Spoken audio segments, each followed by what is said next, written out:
Hello there, Force of Will players, and welcome back to another Wander Wednesday. This week we're going to be taking a look at something a little bit different.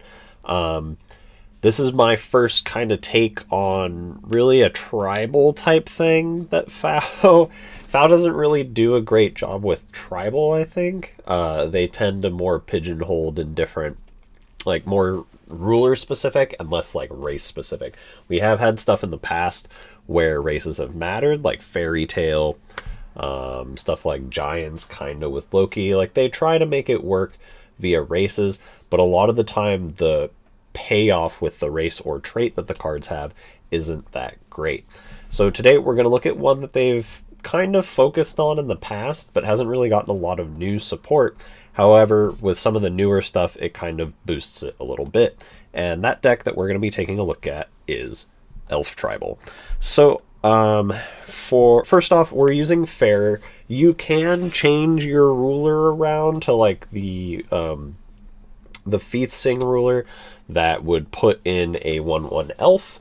When it enters, or for if you played 2 cards that turn, like you get 1 free 1/1 elf. The reason I like Fair is, even if this is supposed to be kind of like a swarm deck, the reason that I like Fair is because he lets you go mana positive, right?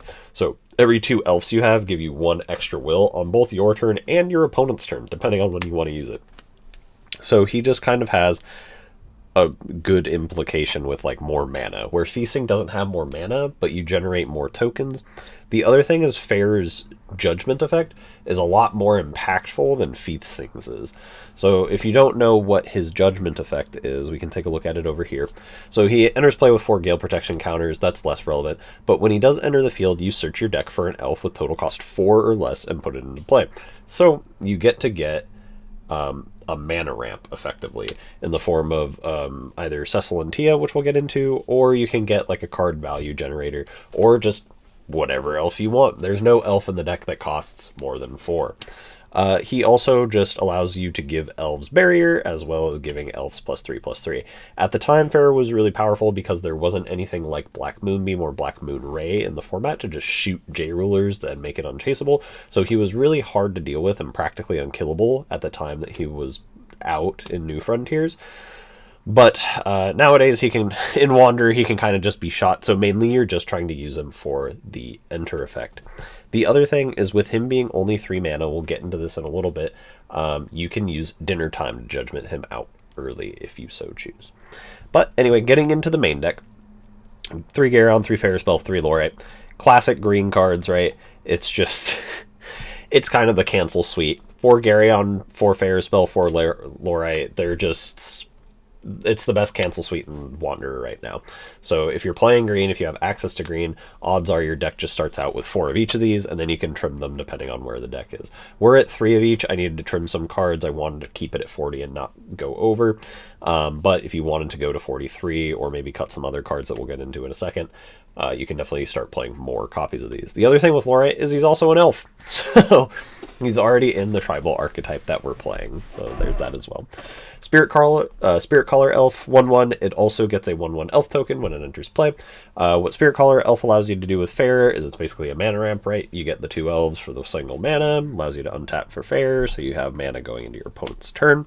It also is serving the swarm function that we're trying to do here.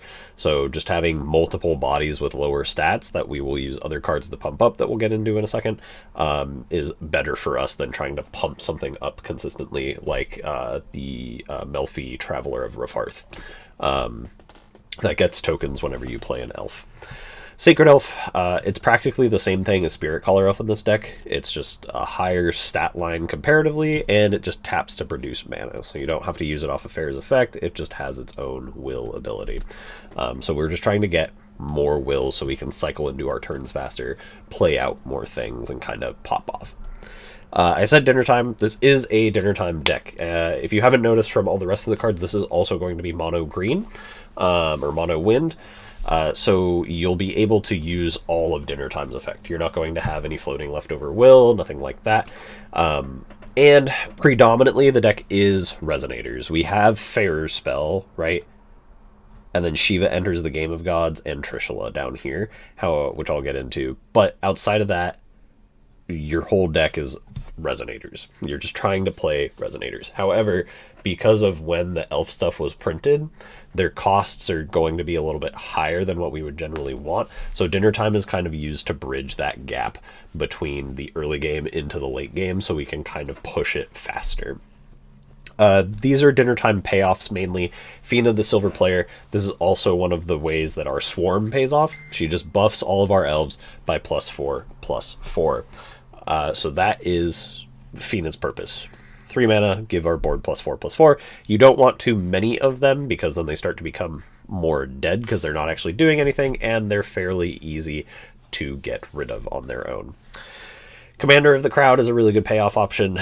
Gives you 2 1/1 elves, so it fulfills the swarm purpose as well as buffs all other elves when it attacks. So it's just doing what your swarm stuff is already trying to do.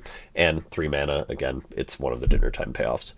Christy, the Warden of Sanctuary, in current days FAO, is probably the best elf in terms of like an elf tribal variant.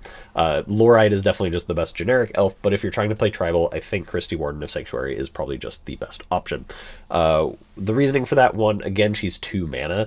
I've talked about this in my other videos, but 2 mana cards are in a very, very good spot. 2 mana sorcery speed cards, where it's relatively hard to cancel them with, again, the Garyon, Fairspell, Lorite kind of cancel suite that people are playing.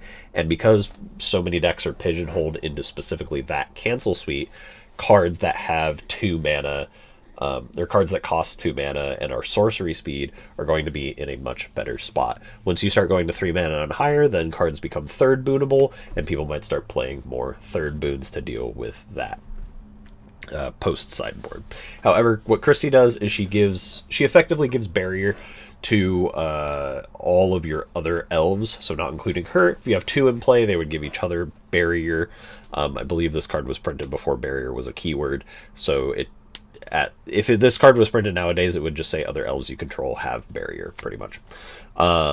And then it also has rest 5 recovered elves you control. She can also rest herself. You gain 500 life and you draw 2 cards. So because we're swarming, right, we're trying to create all these different tokens and stuff like that.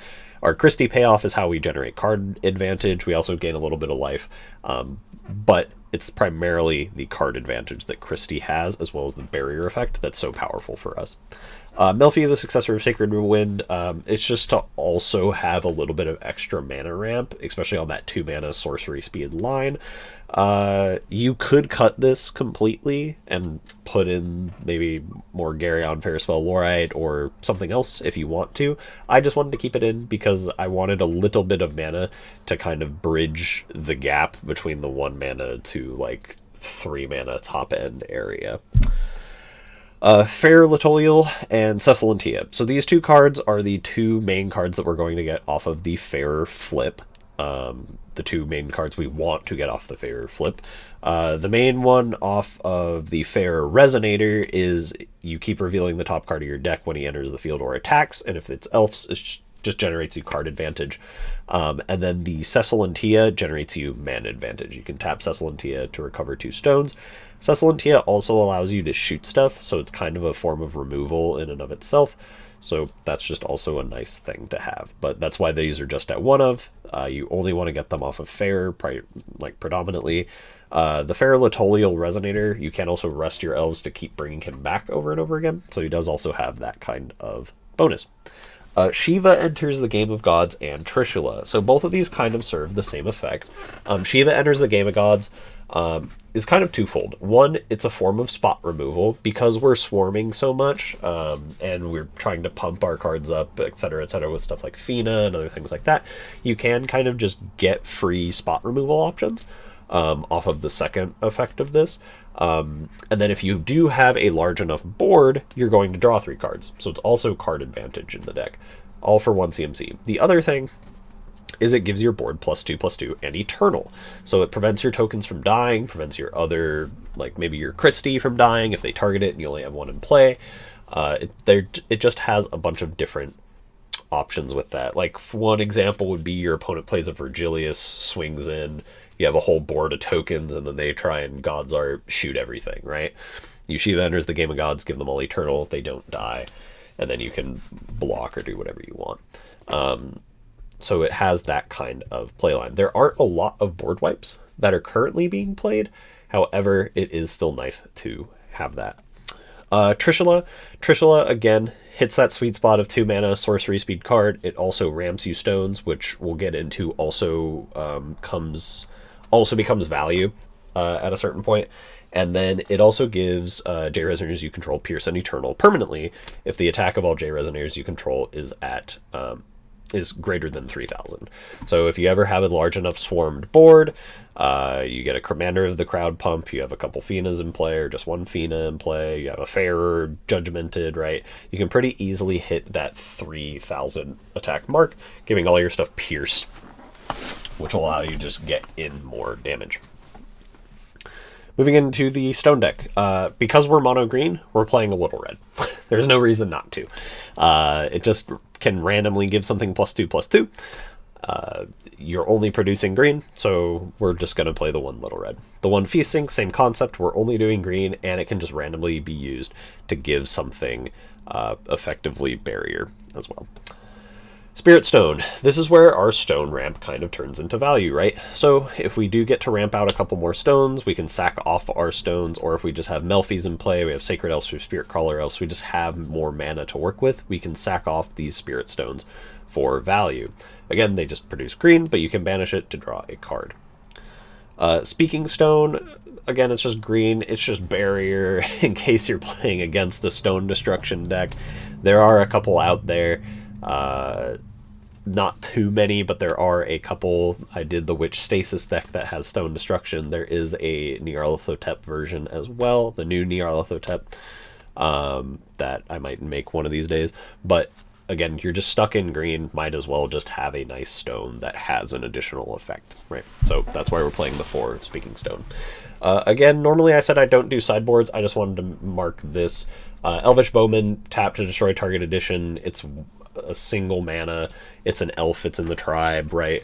It's just a nice tech card that elves have to kind of deal with additions. There are other forms of addition removal, Heavenly Gusts, other things like that, but I did just want to kind of shout this card out, basically. But that is my take on Elf Swarm for Force of Will and for this Wanderer Wednesday. I look forward, hopefully, to the Wanderer event this coming weekend.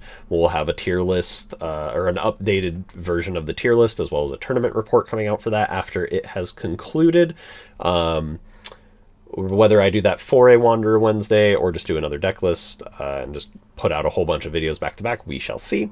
And then what I'll be doing in the future is I'm planning on doing spoiler reviews for the new spoiler season for the next Game of God set every Friday. So it won't be in the next 2 days. They start today, this Wednesday, but it won't be this coming Friday. I won't do anything, but I'll start doing it the next Friday, and then so on and so forth, and then naturally I'll do my full set review and everything when spoilers are done.